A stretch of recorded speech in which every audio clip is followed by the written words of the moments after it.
street crime experts not certain what drives specific people to commit crime. However, media is full of speculation, factors that promote the crime. What makes a criminal a criminal? Don't know. Why do some people offend and others don't? So what factors are suggested by the media as a leading contributing factor? If you ask friends and family, what they say leads to crime. In my family, we talk about these kinds of things, especially after some type of horrific event. Why? What are these people thinking? And as a student of criminology, or you're looking to get in law enforcement, psych majors, sociology, why people offend should still be important to you. Do you agree with leading factors of crime? We're going to talk about some of those. So keep this in mind as we go forward. Cause of crime. Social scientists use scientific method to study the nature, extent, cause, control of criminal behavior. Okay, scientific method. Some of you may be in a science class or are doing a study where you're applying the scientific method. All it is, it's a test, some kind of an experiment where you can repeat it and you're looking to get the similar results. That's it. If the economy drops and the crime spikes, okay, that's one event. So people that study this are waiting for the economy to drop again. Does the crime spike again? Now you have a scientific method you can apply, because it did it on this occasion and it repeated on this occasion. So that's what we're looking for. Something that you can actually study and analyze. That's what they're referring to. Here we go. Your first theory. This one's called choice theory. And I actually buy into this one. And we're going to talk about different theories. As we do that, think about it. Which one do you believe? Did you get me started? Yeah. All right, man. Andy, you got to go on too. Okay, so which theory do you believe? Yeah. I kind of agree with this one. Let me finish it. All right, you got ahead of me. Let me finish this. Okay, so choice theory.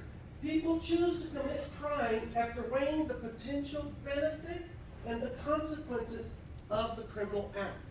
Last week, I told you Cesar Bassaria coined a phrase that addresses this very first bullet.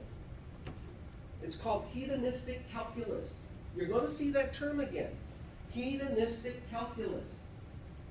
An offender will look at the crime, consider it, weigh out the consequences if he's caught, he or she is caught, and then decide, is it worth it? And then make a decision. People will commit a crime if they believe it will provide immediate benefits without the threat of long-term risks.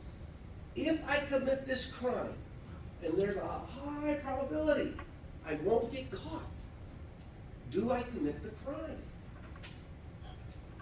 If the rewards are great, the perceived risks are small, and the excitement is high, the likelihood committing additional crimes increases. Drake, you said you buy into this. Choice theory. We make a decision individually. We're not talking about being pressured from outside influences. Best friends saying, come on, let's do it. It's not what we're talking about. We're talking an individual confronted with a specific set of circumstances, weighs the consequences versus reward, and decides, yes, I'm going to do this. Or no, not worth it. Choice theory. Any questions about the concept of choice theory? Pretty clear, right? We make our own decisions. Crime is a matter of rational choice involving calculated decision made after motivated offender weighs the costs and benefits. The decision to commit a specific crime is a matter of personal decision. I am deciding. I'm not being influenced. I am making that personal decision. Am I going to offend? I know it's wrong. That's not the question here. I know it's wrong. But damn it, I really want that Kit Kat. So do I take it? Maybe. I never would. Even as a kid, my dad would whoop me No doubt about that. If I did something wrong, you know, I don't even have to get caught. I tell on myself. I'm my worst enemy. I have a guilty look. And all my daddy, what did you do? That's it. It's over. Okay. Choice theory. Situational crime prevention. Increase the effort needed to commit the crime. Situational. Increases the risks of committing a crime, reduces the reward for committing the crime, induce shame or guilt, reduce provocation, takes away excuses. Situational crime. If you walk into, I call them stop and runs. These AMPM 7-Elevens, right? Think of one. They put all the goodies you really want right by the cash register. Or as soon as you walk in, there's the chips, there's the soda, there's the ice cream. All these temptations. They do this after years of study. Shopper habits. We got into Marshalls, and they got you going through that little carousel where they tempt the hell out of you, right? Everywhere you go in that little carousel. Ooh, that looks good. Ooh, that looks good, right? Well, I could use that. Situational. The stores are designed. I'll get back on track. The stores are designed for a specific reason, to tempt the shopper. Same thing happens with a situational crime. The situation will dictate whether or not you're going to commit a crime, you're going to offend. If you know there's a camera right there watching you, security guard there, the clerk is right in front of you, are you going to risk taking something? Stealing, we're just talking about stealing, shoplifting. Chances are no. Right? No. But if there's nobody in the store, no visible security, you're down to your last dollar, you think, maybe I will. Just help myself. That's one example. Here's one where people don't even think twice. I want to get your opinion on it. Pull up to the gas pump. Gas is expensive.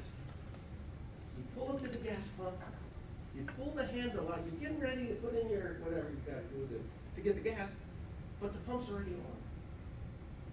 You didn't pay for anything, you haven't put your card in there, the pump is on. So you start to pump your gas. You get into 50, 60, you don't see anybody. You're looking in the store, nobody. Not even another car or another item. Nothing. You're telling the right thing. I'm gone, right? I'm gone. Yeah. So who would just put the pump back, the handle back, look, get in the vehicle, and take off? Show of hands. How many of you would actually take the gas? Come on. Okay, about half the class. Thank you for your honesty.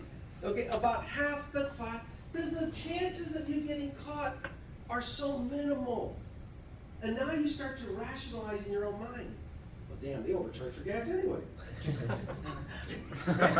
Yeah, they can make millions a quarter. Well, they're not going to make $60. I can sure use that gas. If the crime is them, not me. We rationalize in our mind. Another situational crime.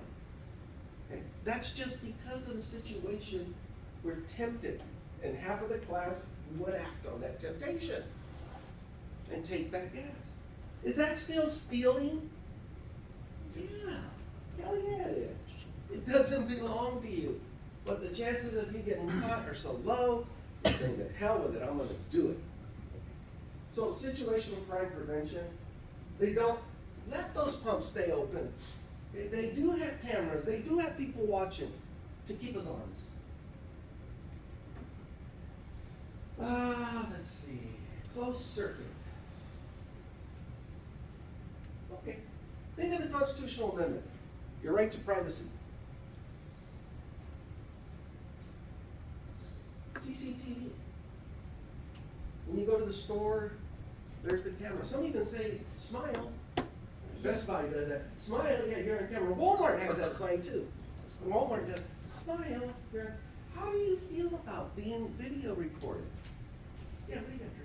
If you're in a public space, you're going out your home, you have the right expectation of privacy to a certain extent. Sure.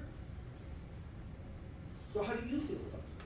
Do you agree with him using that type of surveillance technique, or do you oppose it? Because it violates that prime directive I just said. Sure When you does. come out, if there's a camera over you or everywhere, then you're not, you know, you're basically being peeped on all day long. Yes, you are. Yes, you are. Who doesn't mind being peeped on? Who doesn't care? Yeah. A lot of, well, gosh, the majority of it, but we don't care. Keep away. I got nothing to hide. But fundamentalist, and you gotta understand, Drake has a good point. It is. It violates the Constitution. It really does. I didn't sign a waiver going into Walmart saying it's okay to report me.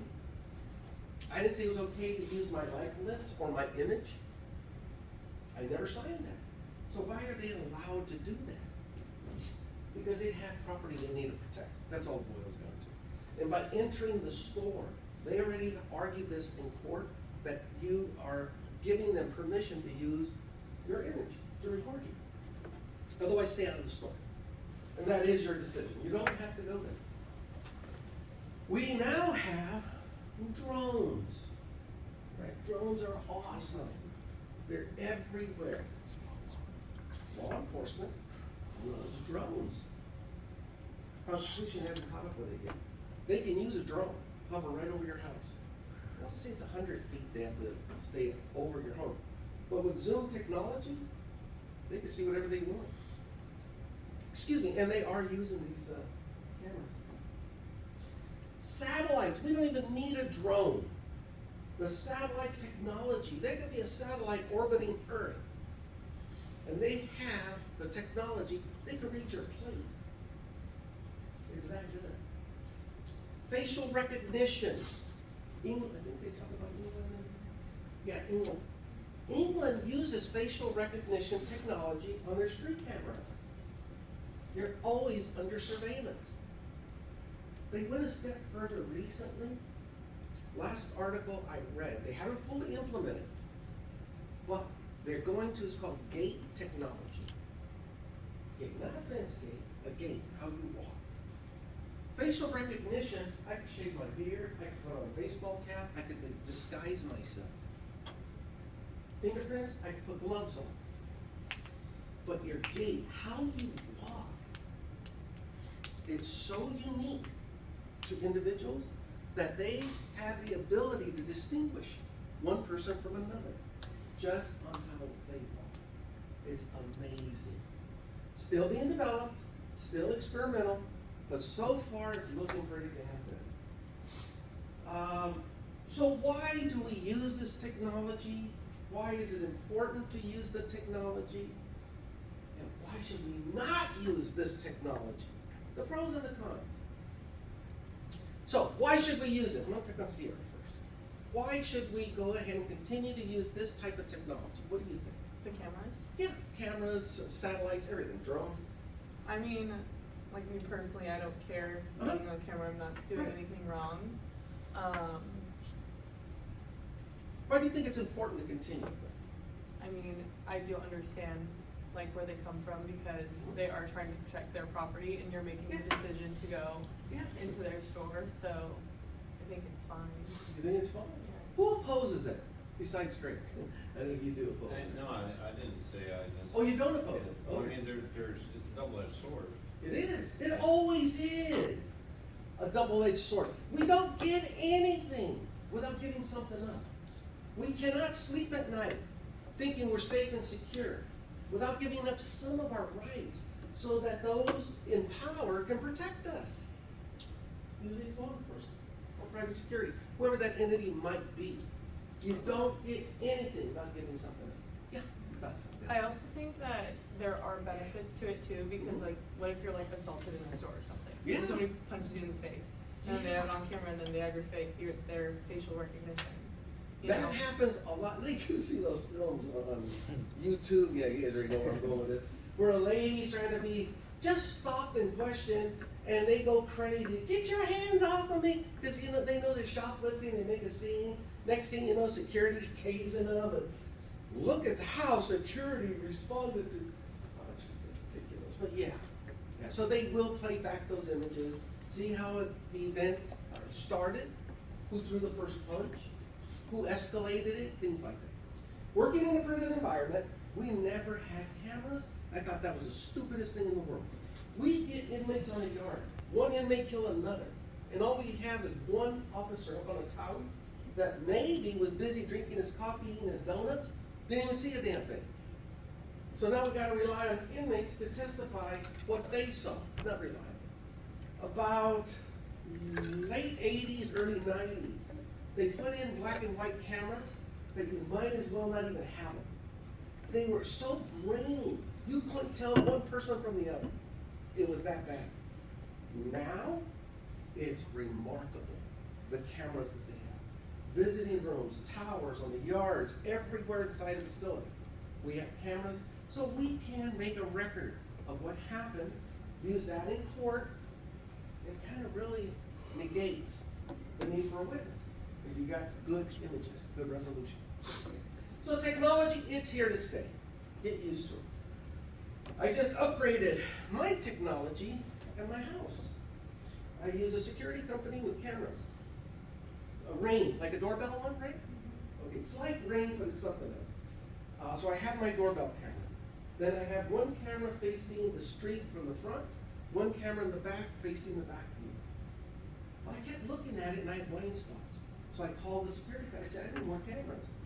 I want one facing my truck from the passenger side, and I need one on this side to see the only other point of entry into my property. He said, they just put them in, and it's working great. So now I got 5 cameras monitoring the house.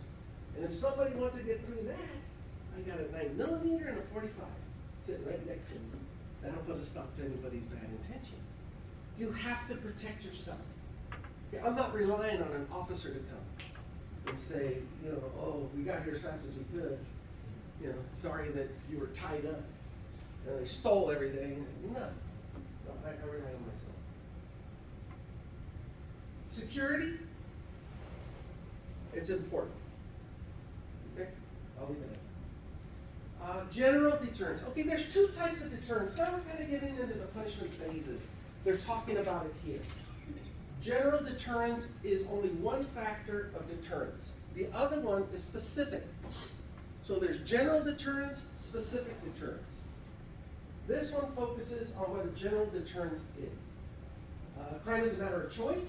It follows that it can be controlled by convincing criminals that breaking the law is bad or dangerous. Don't do it. General deterrence is designed to make potential criminals fear the consequences of the crime. How it works. We impose harsh penalties for a specific crime. So anyone else thinking about committing that crime will say, not worth it. Okay, just not worth it. Plays off the choice theory in that the individual is going to make that decision. The one crime where advocates of general deterrence focus on, it's the death penalty. Okay, the death penalty. If we impose a death penalty for an egregious homicide, maybe someone else thinking about committing a similar act will not commit that act. Okay.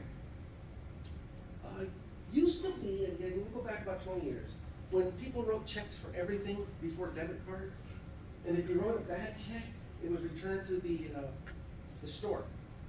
They'd make an attempt to collect the funds. If they couldn't, they would post your check. Embarrass the hell out of you. Right on the counter or right behind the clerk. Do not accept checks from this individual. If they can get a picture, they put that.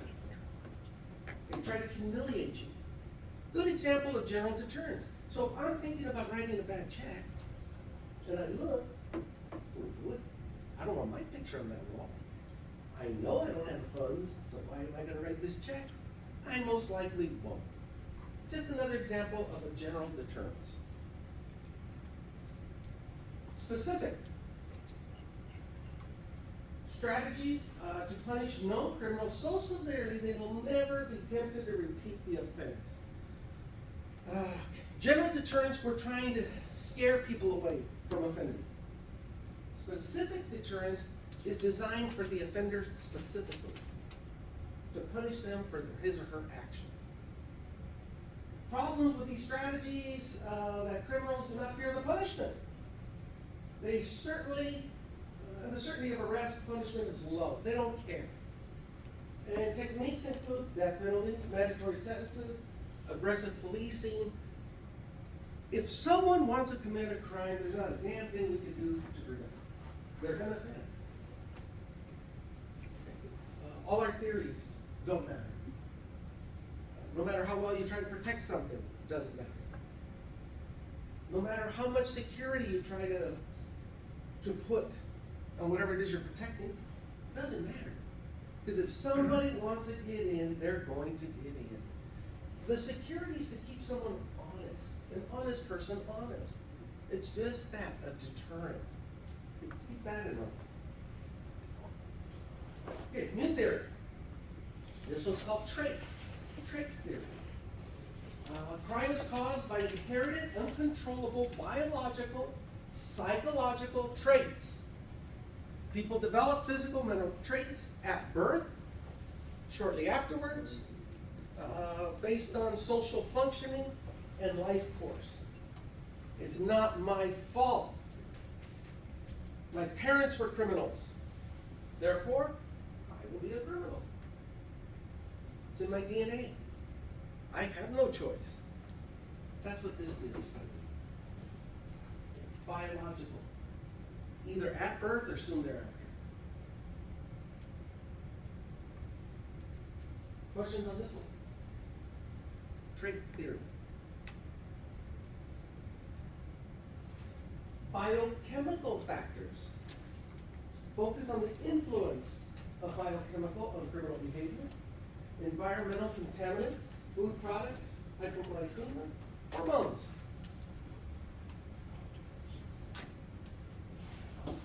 Why is she acting so crazy? Oh, she must be hormonal. I've heard that. Is there any truth? Sometimes. Sometimes maybe. Sometimes no. Okay? Sometimes it's a stereotype. Sometimes there's some truth to a stereotype. Food, products, your diet. The food is what made me commit a crime.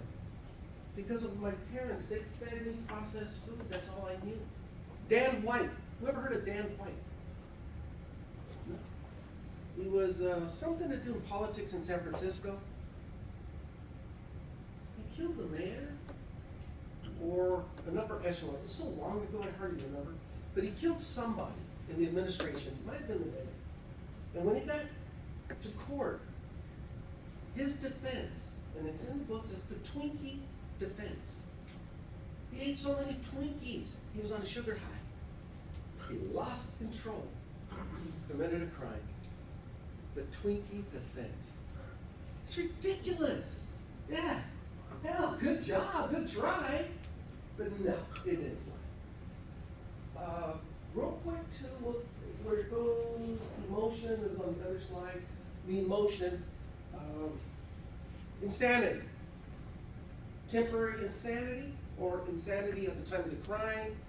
There's different types of insanity, and we're going to talk about them. But now, just think about it. That could be a trait theory. I'm bipolar.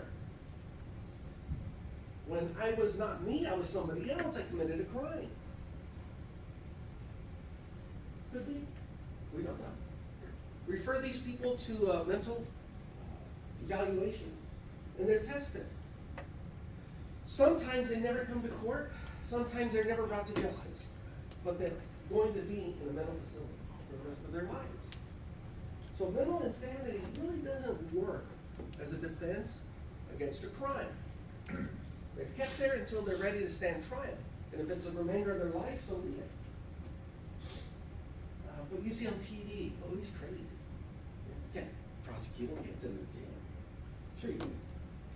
Different type of jail. Neurological, brain abnormality.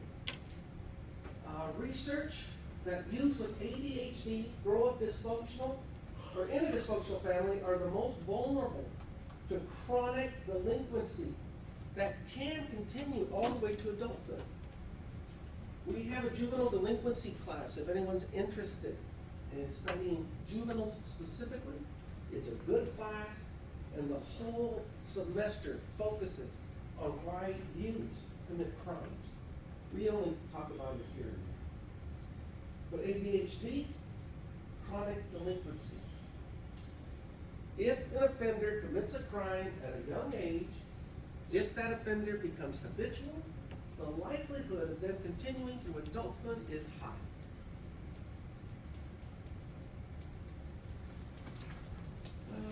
This talks about the brain activity, and this is one of the slides we're not going to get into. If you're interested, it's posted in Canvas, and you can check it out at your convenience. So, genetic factors is also a part of training. Modern biocriminologists concerned with the role of heredity in producing crime-prone individuals. Okay, who buys into the concept that if your parents were criminals, you're going to be a criminal? Well, You kind of believe that? A little bit? Great, yeah. well, if you know anything like Richard Dawkins, the common ancestors, the more farther back you go, if somebody like Genghis Khan had a tendency to be violent, and the violent tendency created a better situation for survival, and he was able to pass his genes on to very more than yes, it's possible. I think it's even encouraged in that era. Yeah. Because was a better survival. But nowadays, I don't know. I don't know if it would apply or not. It might. Well, let's see. Well, they did a study on monkeys that would always share fruit, and they're very little monkeys, and they found out genetically that they had more genetic markers were activated for sharing. Okay. That's right on point with this one. I haven't heard of that. But it's possible. Think of your own childhood. As you were growing up, did you think to yourself, I want to be exactly like my mom or exactly like my dad? I want to follow in their footsteps. Or did you think to yourself, I don't want to make the mistakes my parents made. I want to do better. Hey, no, Ben? B, what were you going to say? No, I was just thinking like